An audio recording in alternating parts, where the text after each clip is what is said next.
As Marshall was stating, there's going to be many different versatile ways that you can use this product.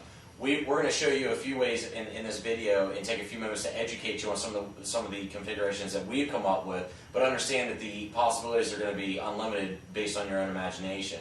The first one that we're going to go over is the high profile shooting rest, and this is just one configuration out of several that we've come up with.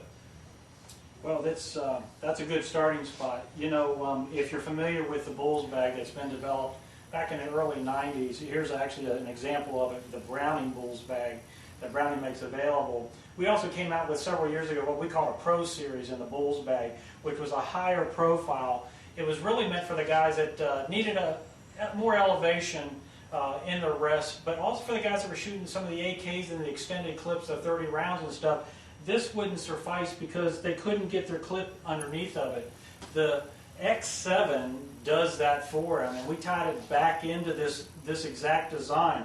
It's actually a real simple method. You just take your long gun and bring it in up to the trigger guard right like this, and make sure that the bottom is pushed in, and you bring it right up here to the back of the gun and pull out on the bottom lobe like this, and you can feel that start to grip, and there it is. You got a nice steady base. You've caught about 10-11 inches of the forearm. It allows you to climb into the heel of the gun and provides just excellent stability. And you look, even when we go to pull back on that gun, on a fair amount of pressure, it's steady. People ask us all the time, you know, what about elevation? You know, what about windage? Because in this particular configuration, this 2-inch gap that we have in the high profile, it actually grips the forearm. If we need more elevation, as you know, as you get out there, you know, an 1/8 minute of elevation here at the bag is tremendous out there at 100 yards or even farther.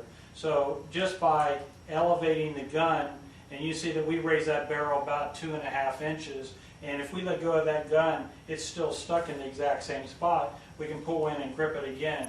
So the high profile accommodates the guys that have the extended clips, need more elevation, they're using it in the field, they're actually throwing it on the ground. So the latitude of this is just unbelievable, and it does grip your gun exactly the way that we say it will. The beauty of this system is that it floats naturally. We know that recoil needs to come from the front to the back. It uses the same line that the barrel does, so it needs to float this direction.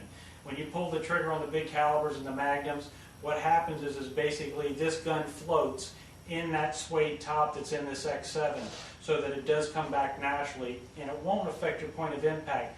And that's critical, because that's the most natural position. If we can teach you to shoot a one-bag system, that's going to tighten up your groups. It's unconditional.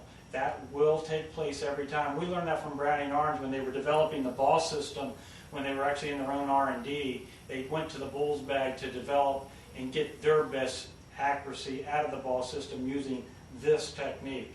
We're going to show you some more stuff here.